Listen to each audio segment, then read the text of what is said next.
자, 감가 우리가 요인에 대해서부터 먼저 살펴보도록 하겠습니다. 자, 620페이지에 자, 이 부동산의 가치를 우리가 감소시키는 요인이 있겠죠. 자, 이 감가 요인을 보면은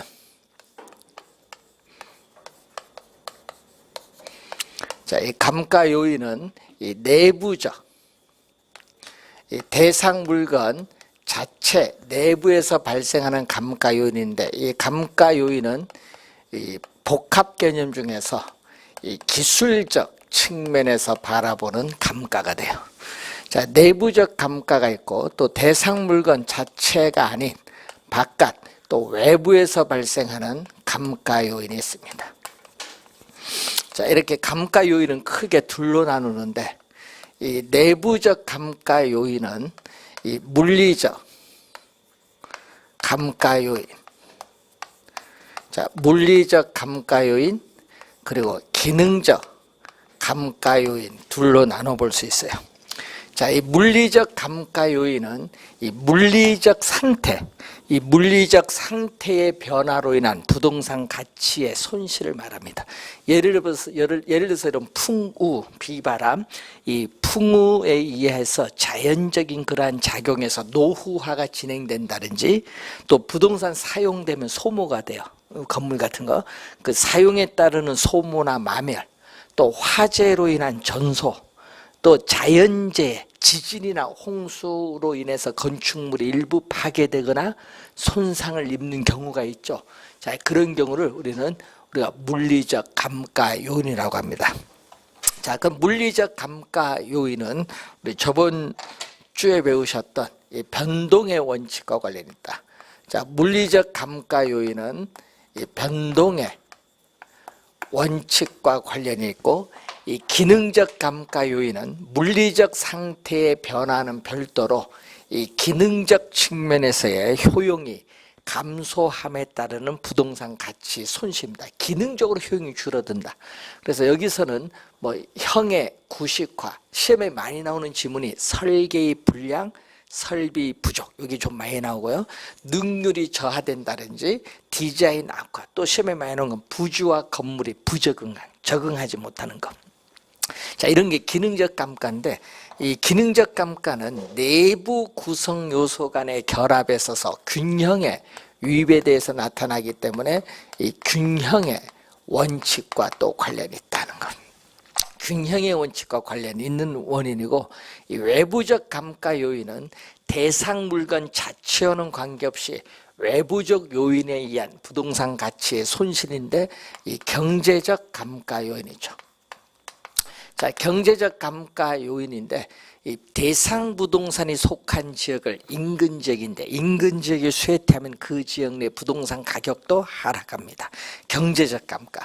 또 대상 물건의 시장성은 매매 임대될 가능성인데, 대상 물건이 시장에서 매매 임대될 가능성이 점점 줄어들면은 부동산 가격은 하락을 합니다. 경제적 감가. 그리고 또 우리는 대상 부동산에 속해 있는 지역의 표준적 사용과 어울리지 못한다. 예를 들어서 공업지역 내에 주택이 있는 경우에는 주택은 공업지역의 표준적 사용과는 어울리지 못해서 주택 가격이 하락합니다. 이런 것은 경제적 감가입니다.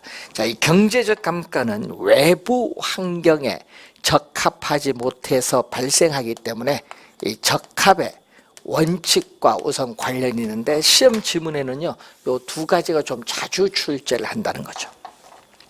자, 그리고 이 경제적 감가도 있지만 또 외부적 감가 요인에 또 학자에 따라서는 이 법률적 감가 요인도 포함시키죠. 그래서 이 소유권 등기가 불완전하다, 뭐 이런 건 법률적 감가 요인인데, 그래서 감가를 기술적, 경제적, 법률적 측면에서 바라보는 그러한 감가이기 때문에 우리가 복합 개념이라고 하죠. 그래서 감가 요인을 우리 복합 개념적으로 또 우리가 보기도 한다는 그러한 내용이 되겠습니다. 자, 그런 감가 요인이 있고, 자, 621페이지 보시면은 내용 연수인데, 자, 내용 연수는 부동산 관리에서도 배웠지만은 내용 연수는 감가상각 자산의 수명입니다. 자, 감가상각 자산의 수명인데, 자, 예를 들어서 여러분 준공해서 우리는 종기, 자, 건물을 준공해서 정상적으로 관리할 경우에 물리적으로 존속이 가능한 기간, 즉 이 준공해서 건물을 사용을 하게 되는데, 이 사용함에 따라서 나중에 건물의 각종 설비 등이 쓸모가 없어질 때까지, 즉 철거할 때까지 기간을 우리 뭐라고 하냐면 물리적 내용 연수라고 합니다. 이 물리적 내용 연수는 기술적 우리가 개념을 말하는 개념이고, 또 경제적으로 유용성을 다할 때까지의 내용 연수를 우리는 경제적 내용 연수다. 이 경제적 내용 연수 종기가 지나면 임대료 수입보다 오히려 유지 관리 비용이 많이 들어요. 그래서 이것을 우리 경제적 내용 연수. 그래서 부동산 가치를 판단할 때는 물리적 내용 연수보다 뭐를 기준? 경제적 내용 연수를 기준으로 판단하고, 이 경제적 내용 연수는 물리적 내용 연수보다 그 기간이 짧아요. 그 경제적 내용 연수 끝나도 아직 물리적으로 수명이 남아있기 때문에 잔존 가격이 존재를 하죠. 자, 준공해서 한 5년 정도 지났어요. 5년 지났을 때 이 5년은 준공해서 실제로 이 경과한 연수를 말하고요. 5년 지난 시점에서 내 건물의 가치가 얼마냐 알아보고자 한다. 이 대상 물건의 감정 평가액을 결정하는 기준이 되는 날짜가 기준 시점이죠.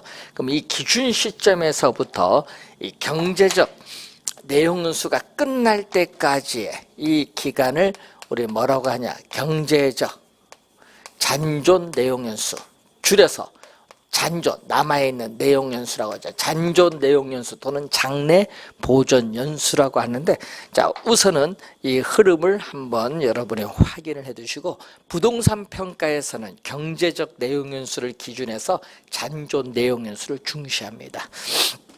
자, 이 관련해서 여러분이 내용 연수인데, 이 부동산은 개별성의 특성이 있기 때문에 감가도 개별성을 가지게 돼요. 그렇기 때문에 우리는 이 잔존 내용 연수라든지 이 경관 연수를 조정한 유효 경관 연수를 고려해서 이 내용 연수를 조정할 필요가 있다. 자, 여러분 관리를 잘하면 수명이 더 연장되거든요.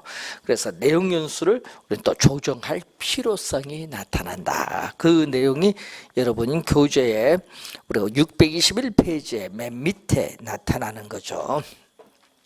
자, 그러면 622페이지 보시면은 감가 수정 방법인데, 자, 여러분이 지금 이 감가 수정, 자, 원가법을 구성하는 2대 요소는요, 재조달 원가와 감가 수정인데, 우리가 관련해서 이 감가 수정에 관련된 내용이 우리가 출제가 예상되는 부분이잖아요. 그래서 잘 정리를 또 우선 해 두셔야 될 부분이 되겠죠.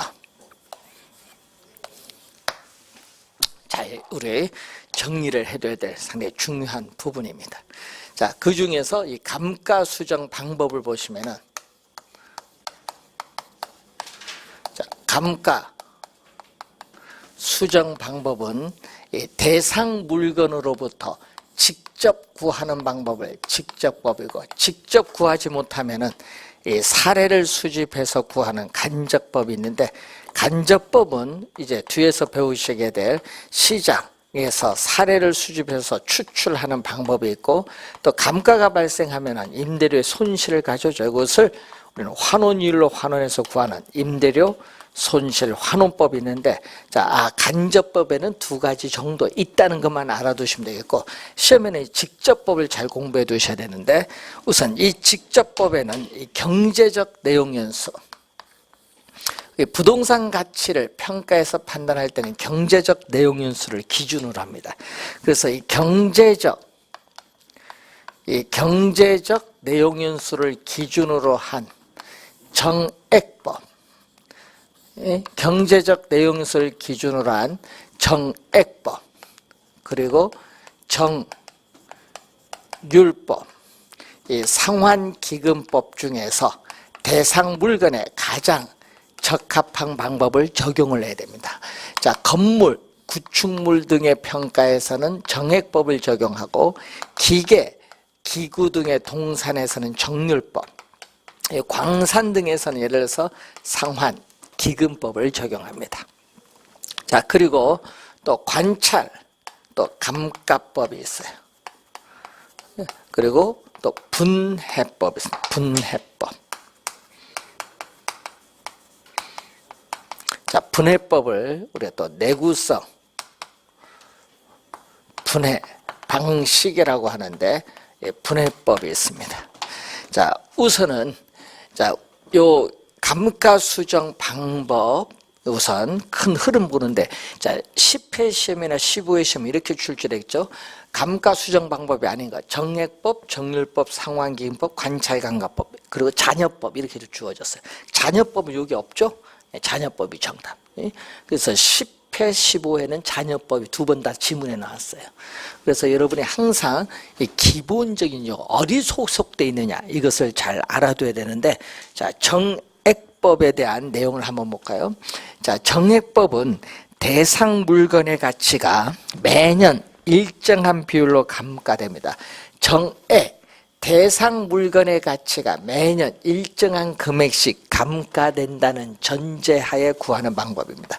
자, 그럼 매년의 감가액은, 자, 매년의 감가액은 이 기준 시점에, 자, 매년의 감가액은 이 기준 시점에서의 재조달 원가에서 우리는 또 뭐를 빼주냐면은 이 경제적 내용윤수 끝났을 때 이 잔존, 남아있는 잔존 가격을 빼준 거죠. 자, 그러면 이 재조달 원가에서 잔존 가격을 빼준 것을 감가, 우리는 누계액 또는 감가총액입니다. 감가누계액, 감가총액인데, 자, 이것을 뭘로 나눠준다? 경제적. 예? 예, 경제적 우리가 내용윤수로 나눠주면은 매년에 감가액을 구할 수 있고, 그러면 감가 우리가 수정액, 감가 수정액, 감가 누계액은 우리는 매년에 감가액의 경과 연수를 곱해주면 구할 수 있고, 자, 그러면은 이제 구하고자 하는 적산가액, 자, 우리는 대상 물건의 가액인 적산가액은 제 기준 시점에서의 재조달 원가에서 감가 수정액 두 개액을 빼주면은 구할 수 있죠. 자, 여러분 예를 한번 들어볼까요? 623페이지에 4번 문제 보시면은 원가법에 의한 대상 물건 기준 시점에서의 감가 수정액을 구하는 건데, 준공 시점은 2009년 6월 30일, 기준 시점은 2014년 6월 30일이니까 5년 경과했어요. 자, 경과년수는 5년이고 기준 시점의 재조달 원가는 얼마냐? 자, 여러분 기준 시점에 재조달 원가는 얼마? 2억 원. 자, 2억 원이 나와 있는데 이 잔존 가치율은 어떻게 구하죠? 자, 잔존 가치율을 우리는 장가율이죠. 자, 잔존 가치율 또는 장가율을 얘기하는데, 이것은 재조달 원가, 재조달 원가에서 잔존 가격이 차지하는 비율인데, 지금 재조달 원가 2억 원인데 이 값이 얼마 나오죠? 10%가 나와 있죠. 그럼 잔존 가격은 2억에 10%니까 얼마? 2천만 원이 되겠죠. 그래서 2억 원에 10%니까 얼마? 2천만 원입니다. 그래서 빼주면은 이 1억 8천만 원이 감가 누계, 감가 총액이고, 경제적 내용인수가 몇 년? 50년으로 나눠주면 되겠죠. 그럼 1억 1천만 원을 공 하나 없어주면 1,800만 원을 5로 나눠주니까 1,800만 원을 5로 나눠주면 360만 원이 되겠죠. 자, 매년 360만 원입니다. 그래서 매년의 감가액은 360만 원이 되는데 경과년수는 몇 년? 5년 경과됐으니까 1,800만 원. 따라서 정답은 얼마가 정답? 1,800만 원. 감가수정액은 1,800만 원. 2번이 정답이 되겠죠. 자, 그러면은 이 재조달 원가는 얼마? 여러분, 재조달 원가는 얼마죠? 지금 2억 원. 2억 원에서 감가 누계액 얼마? 1,800만 원을 빼줬더니 적산가액은 1억 8,200만 원. 자, 이렇게 계산하는 문제를 우리는 3번 출제를 했거든요. 그래서 우리가 14회, 15-1회, 20 우리가 관련해서 5회 시험에 또 출제를 3번, 계산 문제를 3번 출제했어요. 뭐 다른 건 특징도 많이, 계산 문제는 정액법만 출제, 건물이니까 요거는 부동산에 이제 뭐다 보니까 요것을 계속 출제하고 특징 같은 것도 많이 내거든요. 자, 정액법을 보면은 어떤 특징이 있느냐? 자, 정액법의 특징을 보면은 경과년수 1년, 2년, 3년, 몇 년이죠? 50년. 경제적 내용인수. 그럼 매년의 감가액은 얼마? 자, 매년의 감가액은 지금 360만 원. 지금 계속 360만 원이 나와요. 그러면 전년, 그러면 감가 누계액은? 자, 누계입니다. 누계는 360에 합치니까 얼마? 누계니까 720, 또 합치니까 1080. 이렇게 오면 마지막 우리가 1억 8천만 원. 요거 감가 누계 1억 8천만 원이 마지막에 나오죠. 자, 중요한 것은 여기서 중요한 것은 얘기죠. 매년의 감가액은 얼마? 360만 원으로 똑같아요. 그래서 정액법을 균등상각법이라고 해요. 또 매년의 감가액이 동일하다 보니까 실제 감가와 일치하지 않을 수도 있다. 단점이고요. 또 이 경과년수와 감가 누계액은 정비례하여 증가합니다. 이 경과년수와 감가 누계액은 정비례하여 증가하기 때문에 우리는 정액법을 또 뭐라고 한다? 직선법이라고도 해요.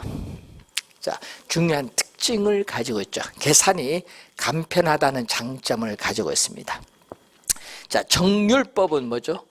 대상 물건의 가치가, 여러분 대상 물건의 가치가 매년 일정한 비율로 감가된다는 전제하에 구해요. 그래서 매년의 감가율은 일정해요.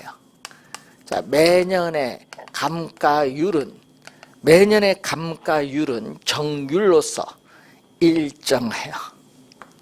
일정하고 매년의 감가액은 우리가 체감을 하죠.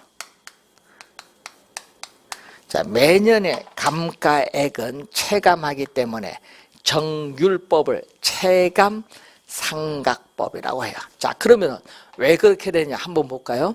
자, 기계는 이 기계를 새로 1,000만 원에 사왔어요. 자, 기계를 우리가 1,000만 원에 사왔는데 매년에 감가율은 10%라고 가정을 한번 해볼까요? 자, 그러면은 경과년수 기계를 이제 사와서 이제 사용을 하는데 1년, 2년, 3년 이렇게 가죠. 그럼 매년의 감가액은 얼마냐? 자, 매년의 감가액은 기계 1,000만 원 새로 사왔는데 1년 지나면 10% 감가가 돼. 1,000만 원에 10%, 100만 원이 우리가 감가가 됐어요. 100만 원. 그러면은 전년도 말 미상각 금액은 얼마냐? 그럼 1,000만 원에서 100만 원 상각되니까 얼마? 미상각 금액은 900만 원이지. 그럼 900만 원은 1년 지난 기계의 가치는 900만 원이에요. 그럼 다시 10% 상각돼요. 900만 원에. 그럼 90만 원이 상각돼요. 2년 차에는. 그럼 900만 원에서 90만 원 빼니까 얼마? 810만 원이 2년 지났을 때 기계의 가치. 다시 1년 지나면 810만 원 몇 프로? 10%인 81만 원. 그럼 810만 원에서 881만 원 빼면 729만 원. 이런 식으로 가는데, 그래서 중요한 특징은 또 첫 해에 삼각액은 가장 많고 기간이 경과할수록 점점 뭐한다? 체감해요. 그래서 체감삼각법이고, 또 잔고, 미삼각금액 잔고 보면은 점점 줄어들죠. 그래서 잔고점감법, 잔고가 점점 감소한다. 정률법을 체감삼각법, 잔고점감법이라고도 해요.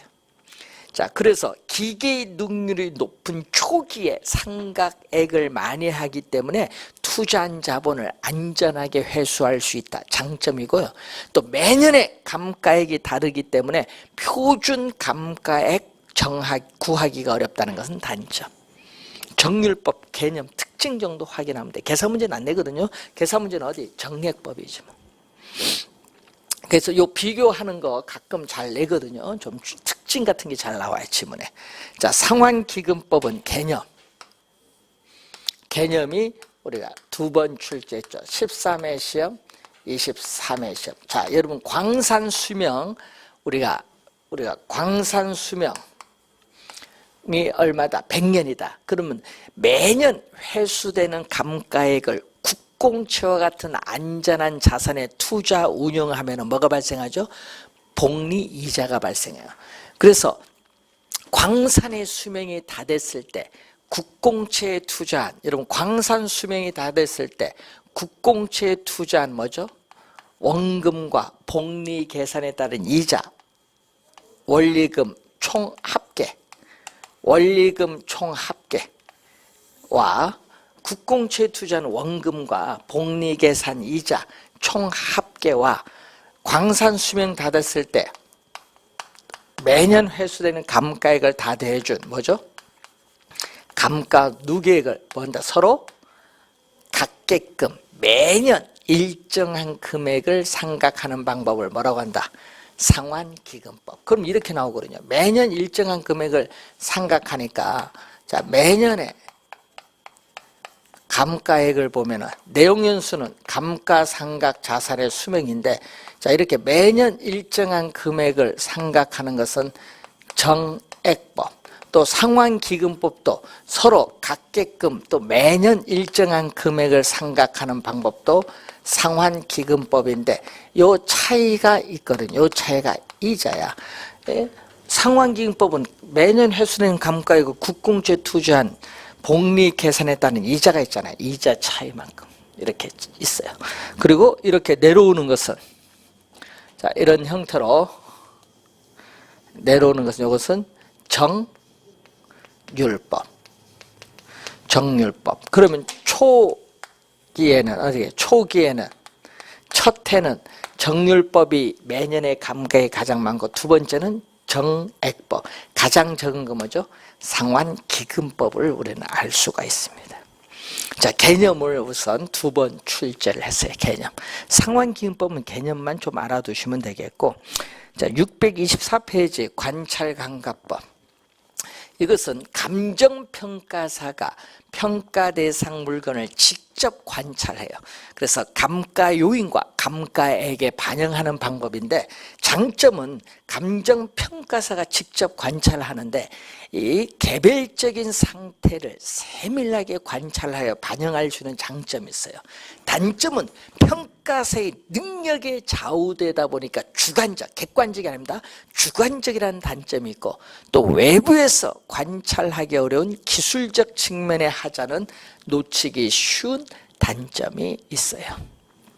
자, 그런 것은 우리가 관련해서 관찰감가법에서 확인하면 되겠고, 자, 분해법이 나오는데, 분해법은 우리 앞에서 배운 감가 요인이 있거든요.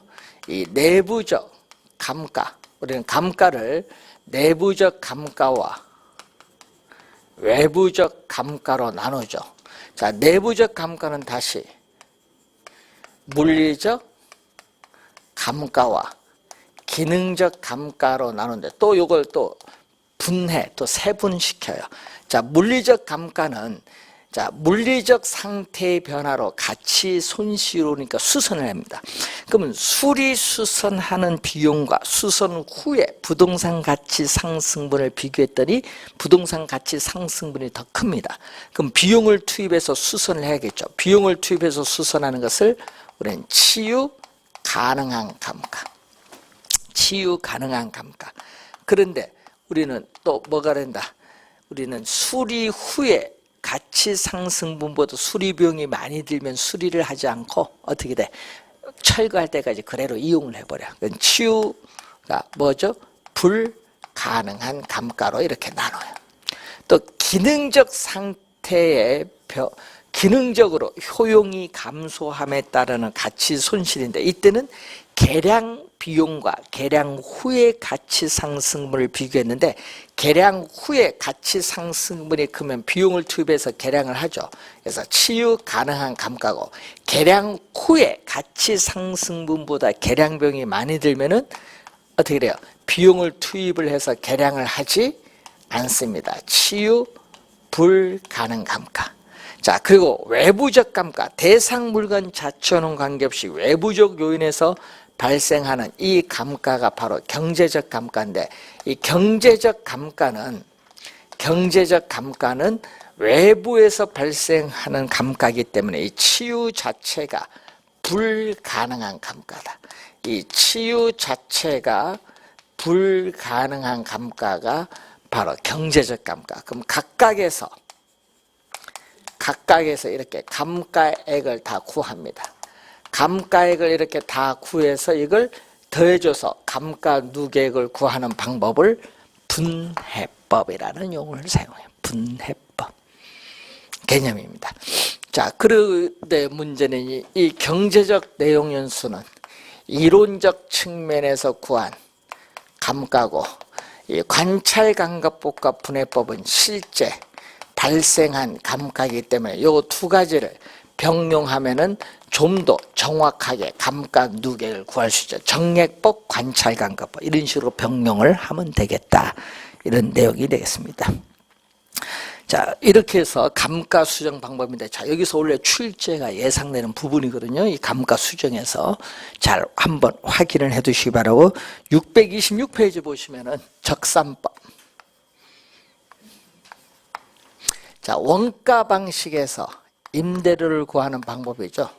자, 적산법에서 우선은 대상 물건의 임대료를 적산 임대료라고 하죠. 자, 적산 임대료 구한데, 이제 대상 물건의 기초 가액의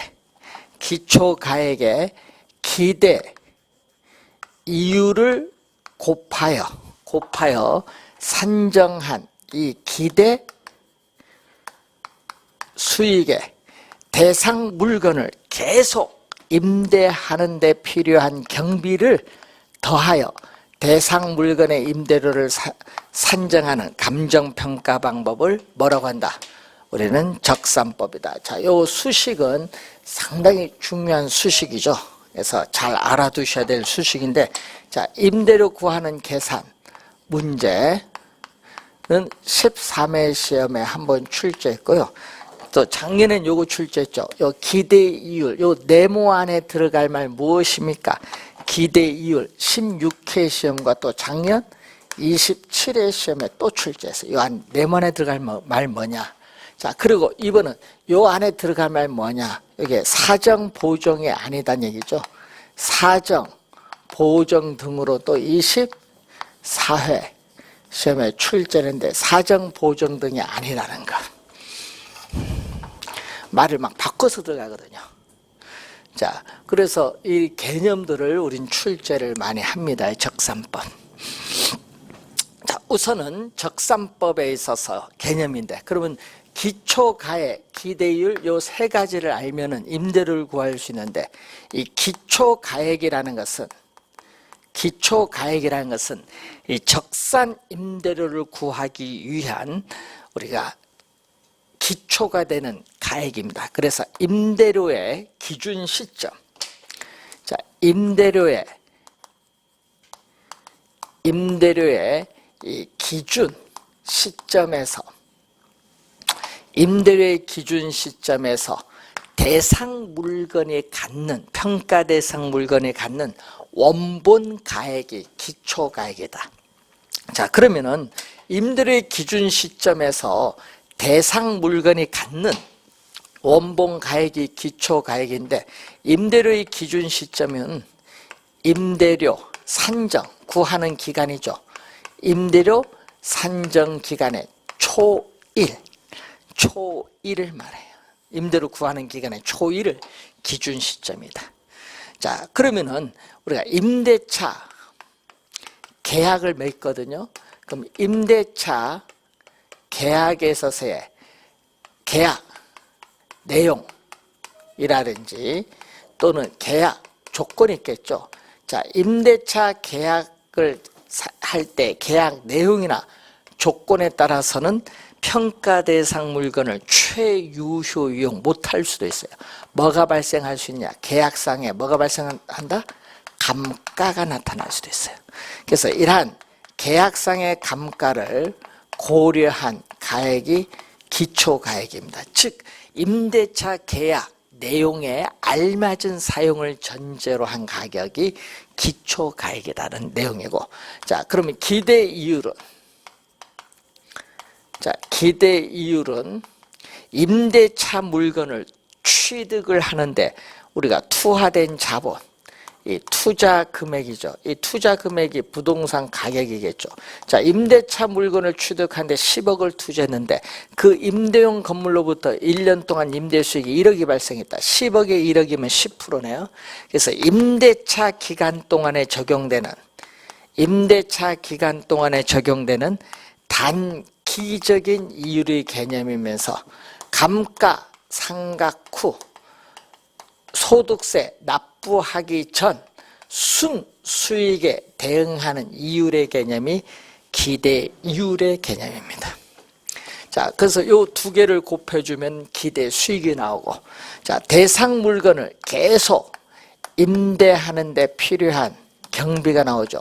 자, 여러분이 임차인이 부동산을 사용하면 뭐가 발생해요? 예, 소모가 되죠. 그러면 그 소모되는 감가상각비를 경비에 포함시켜서 임대료를 받아서 임대인은 회수를 해야 돼. 감가상각비. 자, 유지관리비. 부동산의 가치, 유용성을 회복시켜주기 위한 비용으로서 이 유지비, 관리비, 수선비 이런 것은 어떻게 돼요? 필요 재경비에 포함이 되는지만은 뭐는 포함 안 되죠? 대수선비, 부동산 가치를 증가시키는 대수선비라든지 공용 부분 어떻게 돼요? 수도 광열비라든지 또는 공용 안전비라든지 이런 것은 우리는 공익비로 처리하고, 또 전용 부분은 임차인이 직접 납부를 하는 이 전용 부분에 대해서는 바로 뭐죠? 우리는 수도요금, 전기요금, 가스요금, 냉난방 비용 이런 것은 부가 사용료로 처리를 합니다.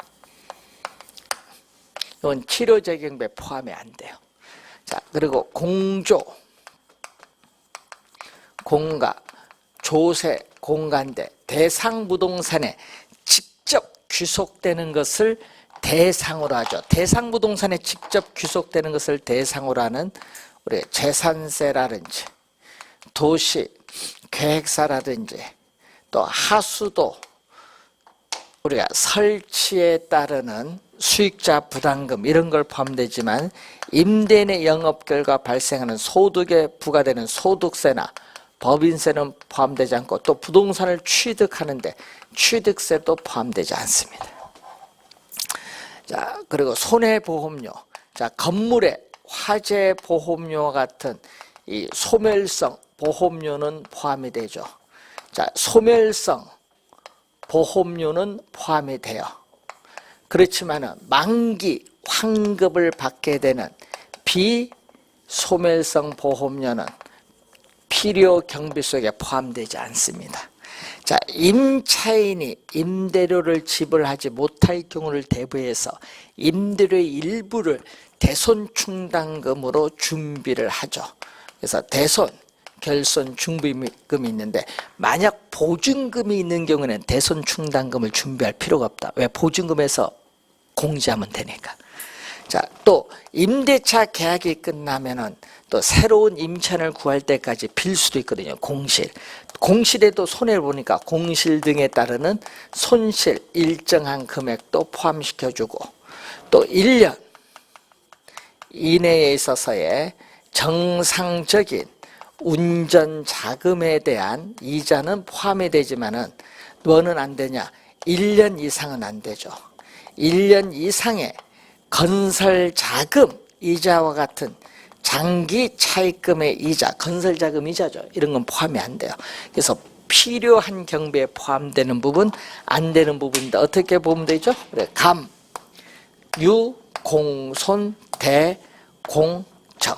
감유, 공성, 대공정으로 기억을 해 두시면 되겠습니다. 자, 요것은 상당히 좀 중요해요. 요 수식은 좀 우리가 확인을 좀 해둬야 돼. 개념은 항상 중요하니까.